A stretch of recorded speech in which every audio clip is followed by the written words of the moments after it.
Afternoon, 7th grade Bobcats. Mr. Flato here. Welcome back to another week at the Helena Middle School. On today's Bob lesson, it's one of my favorite Bob lessons. Came up with this a couple years ago.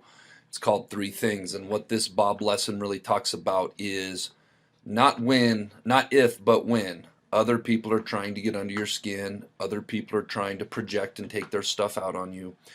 Other people want to gossip and spread gossip and rumors about you. All these things that we have no control over that unfortunately other people do sometimes to disrespect us.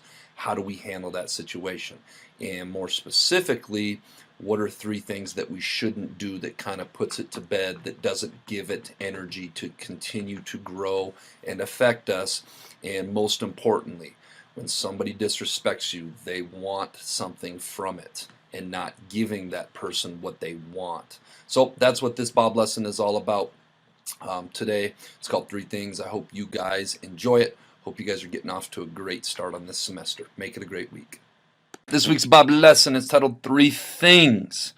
But first, let's be our best this week at HMS. Let's be Bob. Let's be safe. Let's be responsible. Let's be respectful. Let's be a learner. All right, I'm going to start this Bob lesson by simply putting a fish hook up on this screen.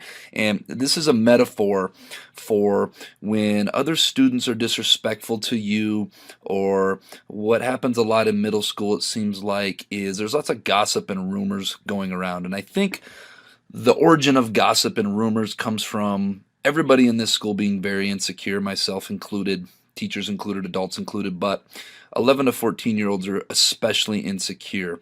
And when people are insecure trying to find their way through life, a lot of times they'll put gossip and rumors out there to affect other people. And it's kind of like fishing.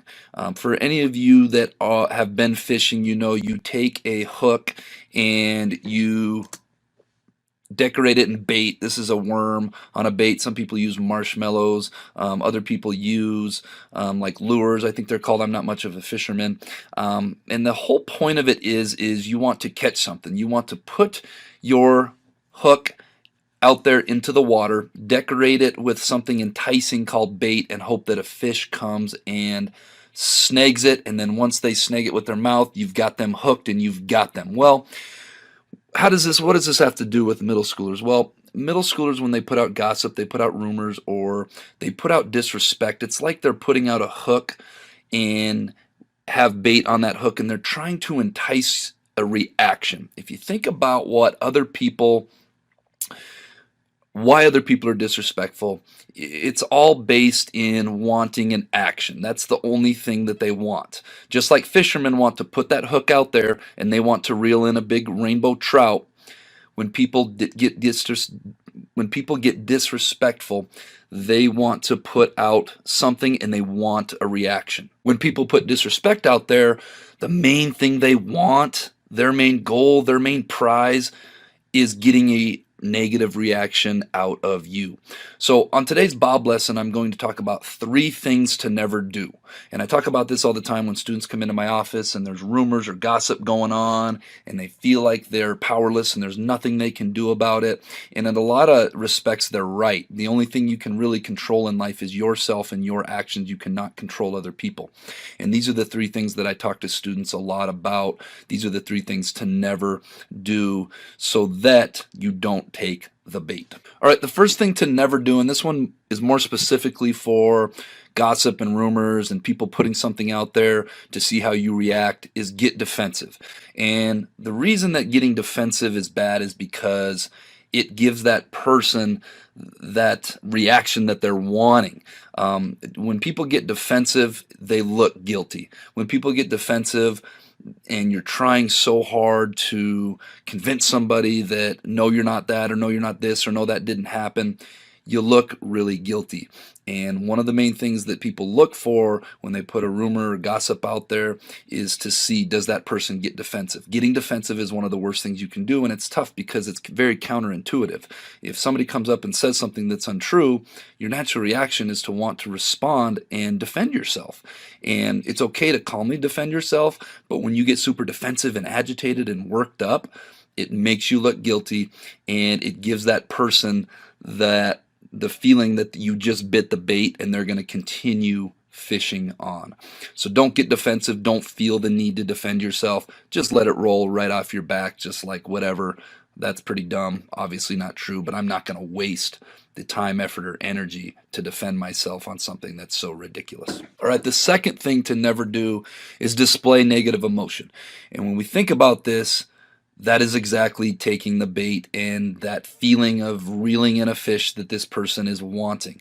When they disrespect you or when they put a gossip or rumor out there about you and you display any negative emotion, I think the top three that I came up with are anger, getting mad, getting agitated, getting really angry with that person, or sadness, crying, being upset, showing that you're sad, or getting frustrated, getting angry, and exhibiting these emotions. If you think about it, the second that this happens is the second that you bite that hook. The second that you display negative emotion when these things happen is the second that that other person wins. And I know it's not a game, but sometimes it can feel like a game, and we have to approach a lot of things life like it is a game, like we have to have a strategy, and that's the overall thing I'm trying to talk about today. So the second thing to never do when somebody disrespects you or somebody puts a gossip or rumor out there about you is display negative emotion, and this is a very tricky and difficult one to do. One of my favorite sayings is never let them see you sweat. And what that means is kind of the overarching thing of what I'm talking about today is never let them see you get affected, because once you do is the second that they win. All right, and that brings us to the third thing to never do when you get disrespected or there's gossip and rumors going on about you is continue talking about it. A lot of this stuff, especially with gossip and rumors, especially with the middle school, you guys know, you give it 24, 48 hours and people are talking about something new. People have short memory spans. They move on to the next thing pretty quickly. It's kind of a human being thing, and it's kind of like having a campfire. Except you don't want to have a campfire. And the only way for a campfire to keep burning is to keep putting wood on it or keep putting fuel on it. The more fuel you put on it, the longer it's going to burn for. Well, a lot of times continue talking about it with your friends, with your classmates, with other people is a surefire way to keep it alive. Now, I want to make a very big dichotomy here, coming and talking to myself, a trusted adult, your parents, your teacher.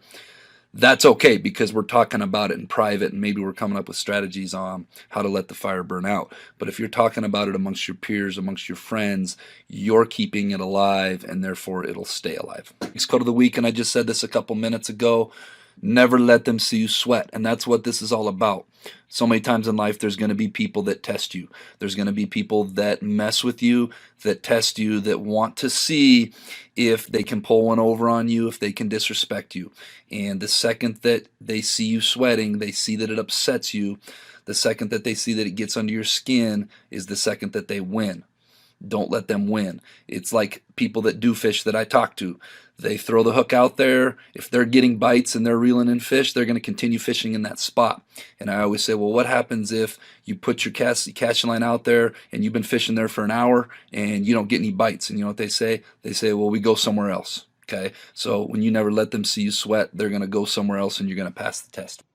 All right, this week's Jelly Bean Question of the Week winners: Hazel Fastine, Regan Bushella, Eleanor Peterson, Winston Leonard, Ava Elwine, and Caleb Everly. The next letter was M, so that would be seconds, minutes, hours, days, weeks, and then M for months. All right, this week's Jelly Bean Question of the Week. If you spell numbers out backwards, starting with 1, so 1 would be ENO, and working up, so 2, that would be OWT. What is the first number that spells out a commonly used word? If you think you know the answer, get your answer into the Bob box. Make sure your first and last name is on that thing. And tune in next week to see if you are a winner. All right, Bobcats, let's make it a fantastic week at the Helena Middle School.